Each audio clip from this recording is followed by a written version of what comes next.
Hello, my name's Dana. I'm 34 years old. I'm a mother to a disabled child, my daughter Holly. I had Holly when I was in a relationship with my ex-husband. The two of us had always wanted a child, so we tried immediately after we got married and I got pregnant with Holly. However, I had to give birth prematurely and Holly didn't get to fully develop physically. Her arms aren't developed and her legs are all crooked. Anyway, it takes a lot more patience to raise a disabled child. The stress of it all got to my ex-husband and he asked for a divorce just a few months after Holly was born. I was devastated after that, and I barely made it out of the divorce alive. The only person that kept me going was my sweet baby girl. I made a promise to myself that if I ever got into another relationship, I would never be with someone who would not see Holly as a child and would rather see her as just a disabled person. 4 years after my divorce, I met Jake at a coffee shop. The coffee shop was crowded and we ended up sharing a table. We got to talking and we spent a good while talking. We decided to meet up again, and before I knew it, I began developing feelings for him. So I informed him that I was a single mother to a disabled child, and if he was not okay with that, we'd have to stop meeting. He told me he was okay with that, and that he had a daughter from a previous marriage. We dated for 1.5 years before we introduced each other to our kids, and I loved his daughter, Kiara. Not only because she was so sweet, but also because she got along so well with Holly. She treated Holly like a regular kid, and it made my heart melt. Kiara was significantly older. She was around 14 when I first met her, and even though good behavior is expected from kids at that age, it was still heartwarming to see her treat Holly so well.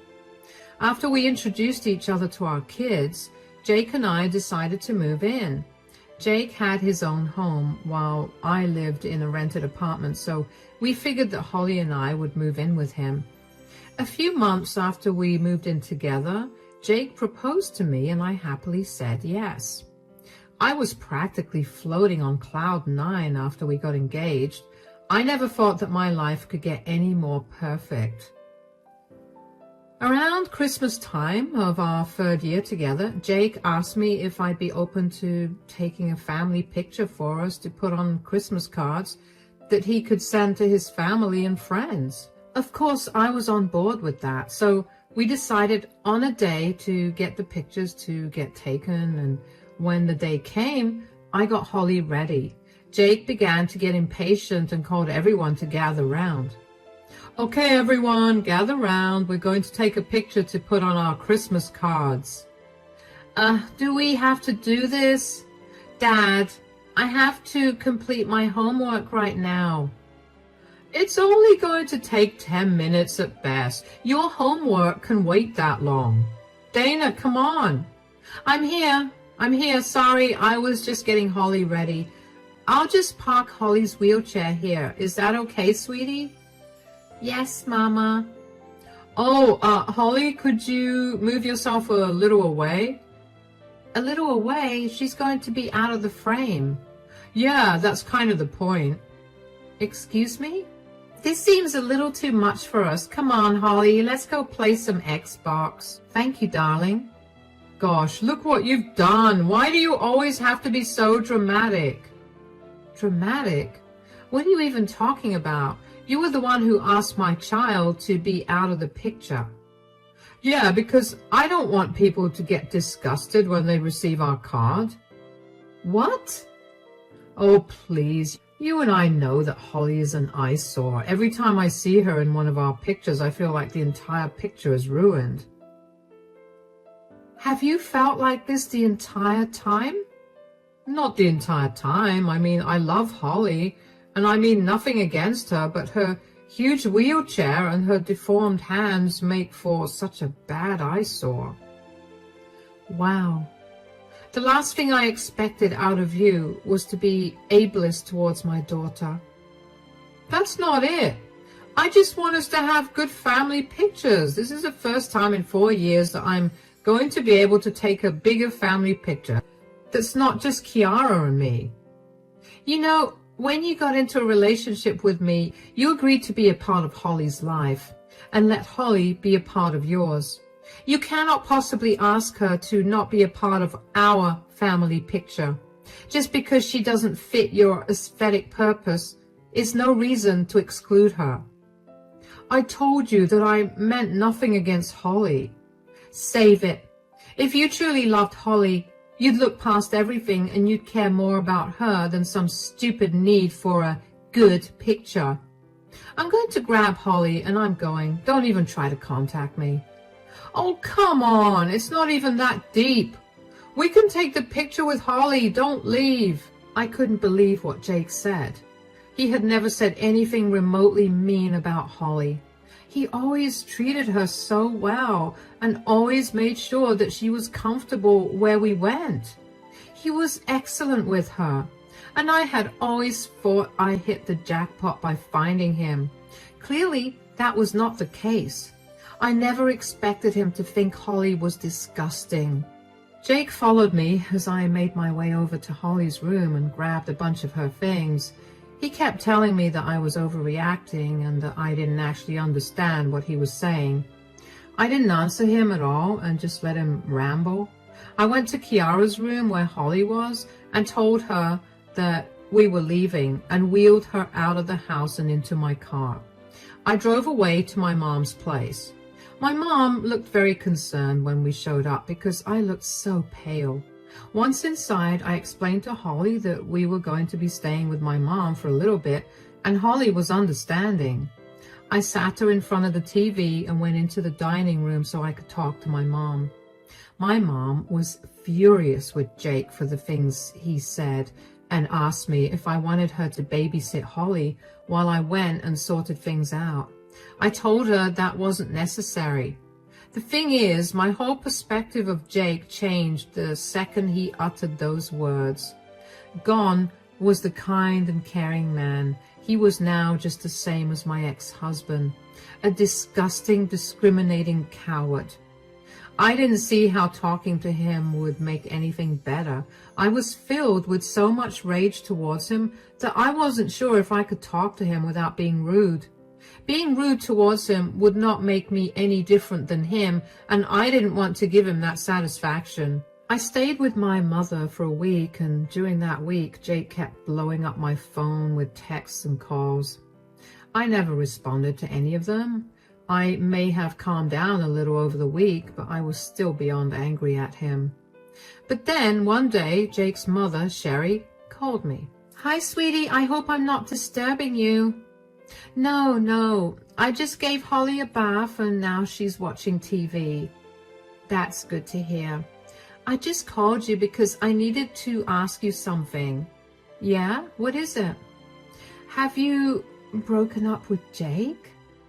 I don't know. We just had a huge fight and I'm staying with my mother right now. Right, that's what Jake told me. He told me that you got mad because he asked that Holly move a little to the right and you didn't like that.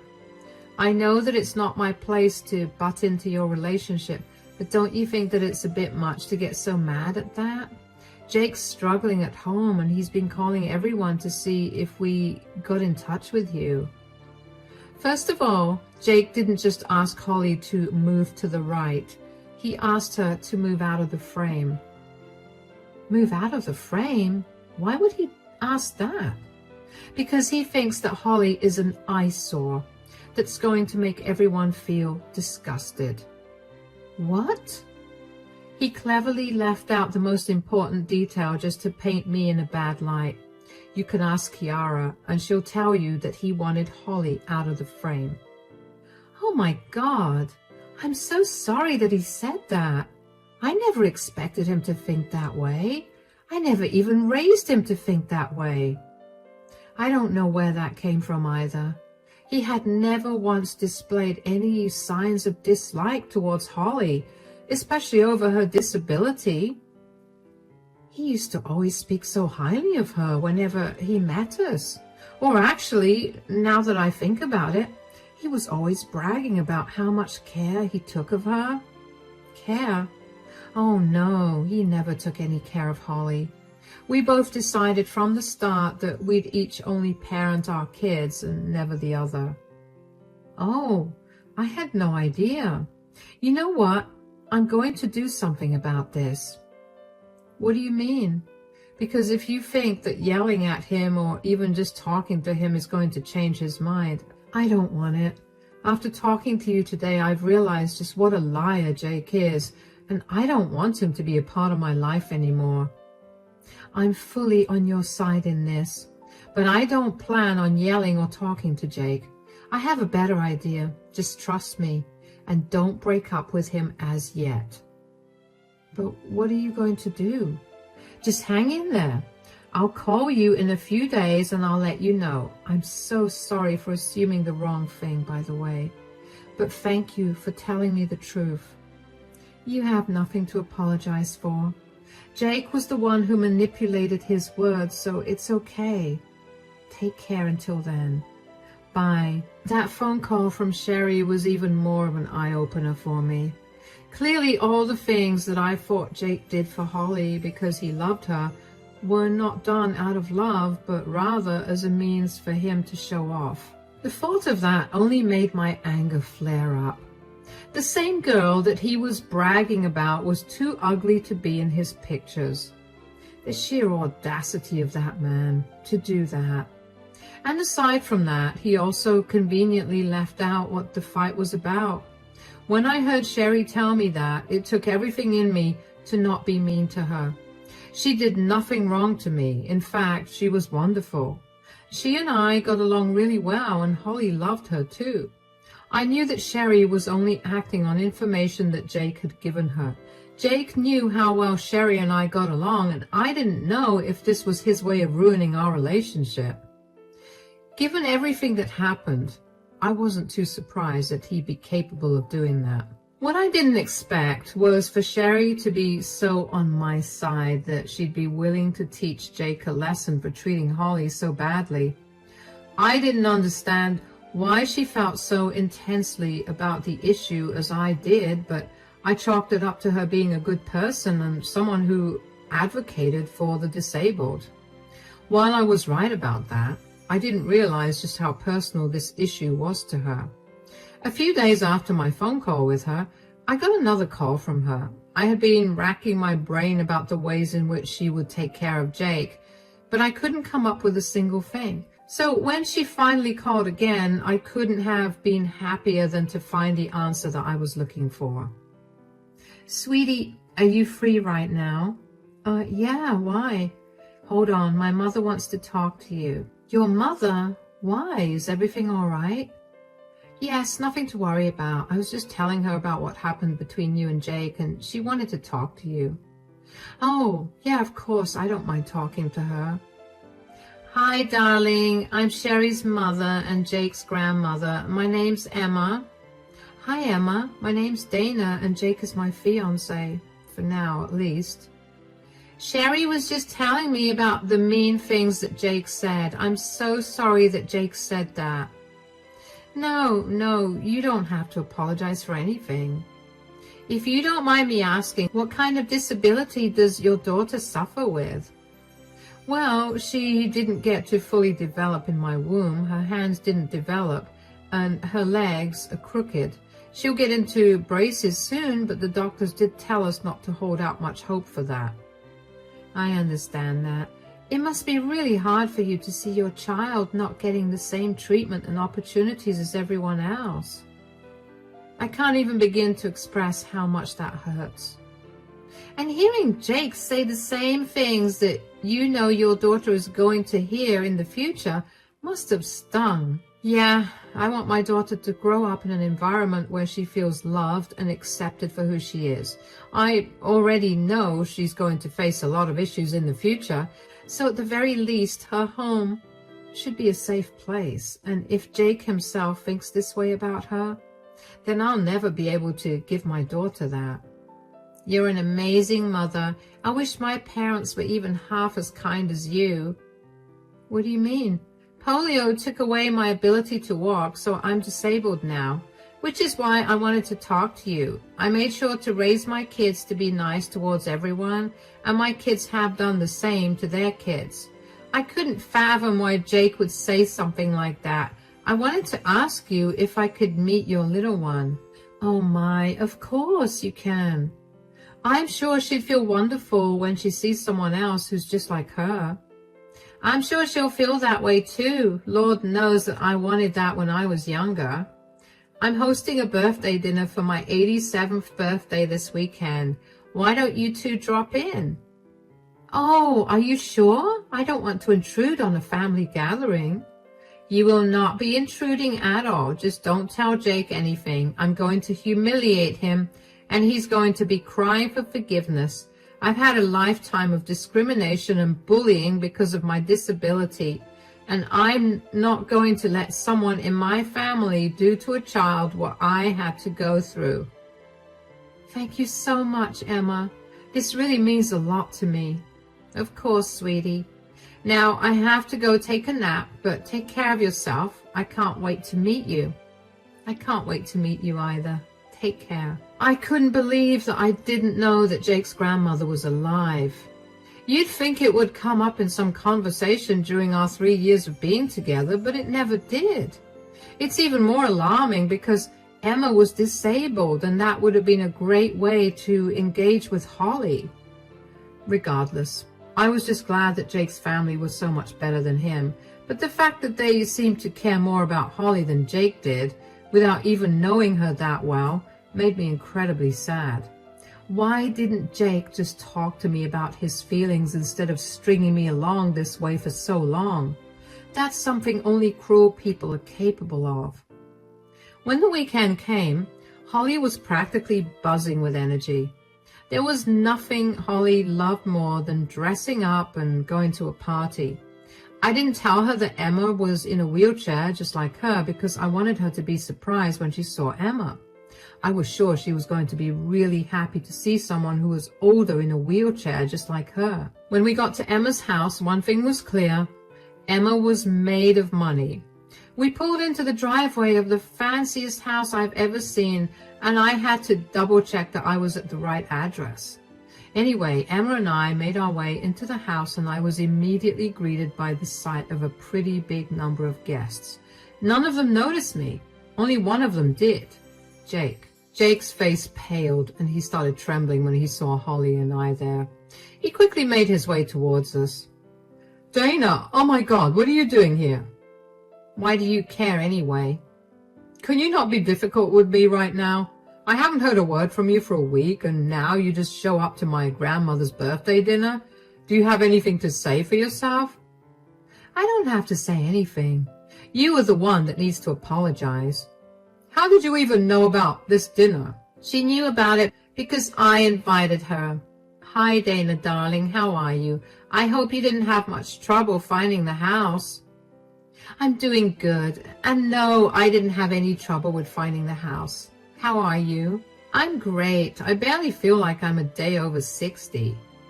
Happy birthday, by the way. Holly, sweetie, wish Grandma Emma a happy birthday. Happy birthday, Grandma Emma. Oh, thank you so much. You're such a pretty girl, Holly. And you look just like me, but older. Holly. Oh, it's okay. She's only speaking the truth. Okay, sweetie, we can hang out some more in 10 minutes. For now, you can go play with my great-grandkids. Don't worry about taking Holly there. I'll ask Sherry to take care of that. Wait, Grandma, how did you know about Dana? I heard the two of you got into a huge fight the other day. Dana, you told my grandma about it? Does privacy mean nothing to you? Sorry, didn't tell Mom. Dana didn't tell Mom, but she told me only because I asked her. But imagine my surprise when I found out that you purposely twisted your words to make her be a bad person. Look. No, you look at me, Jake. You know firsthand how I feel about people making fun of or treating disabled people differently. You know how I've been very adamant about all of you being empathetic towards the disabled.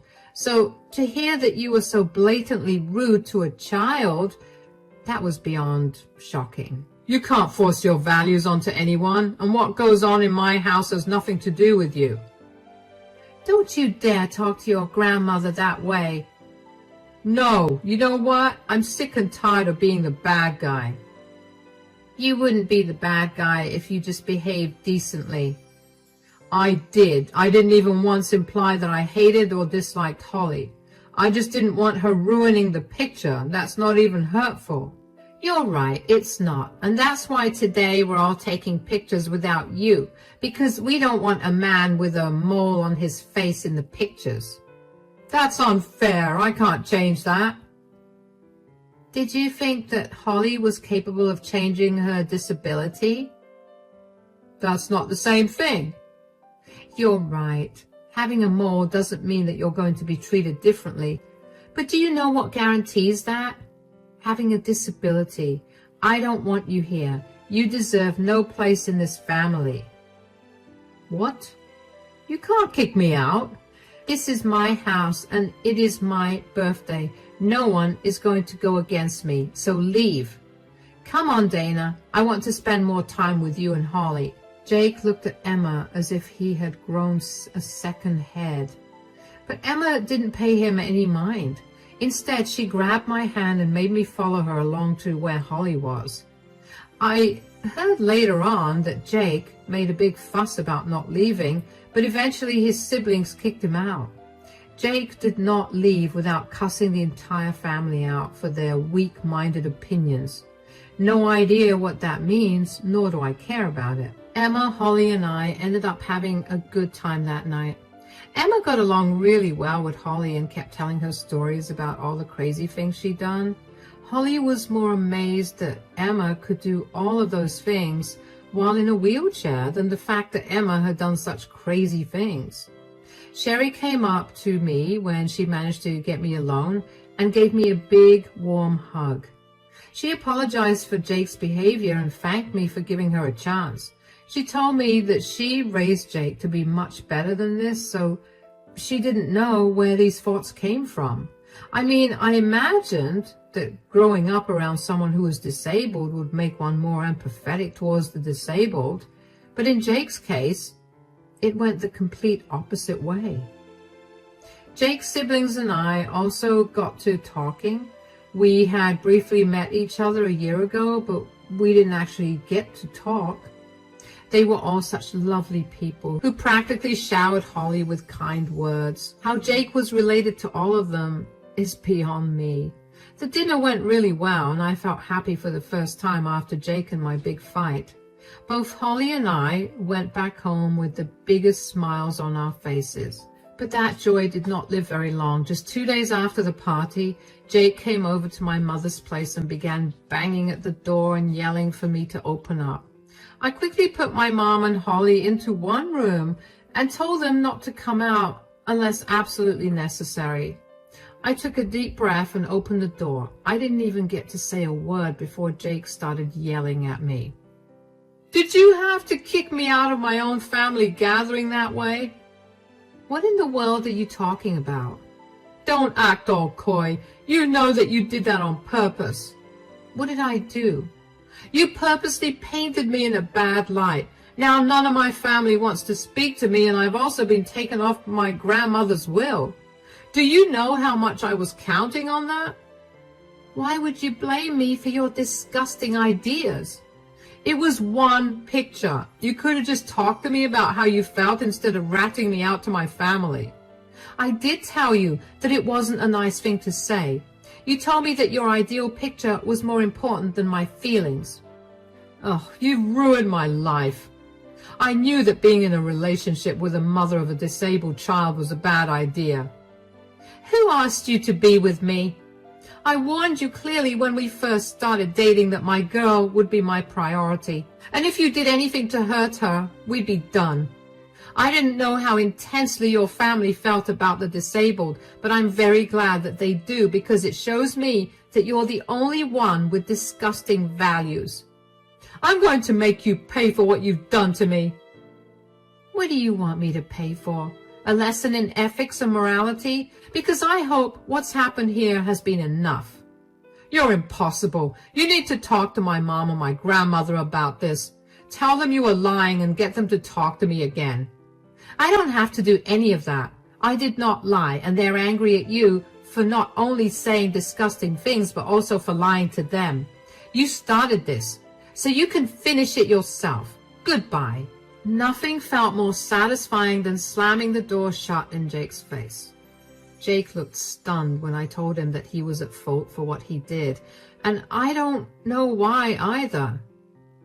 How much self-awareness and common sense do you have to lack to not see what you're at fault in? Jake kept ringing the doorbell to get me to come and talk to him. I simply told him through the door that if he continued to remain on my mother's property, I would call the police.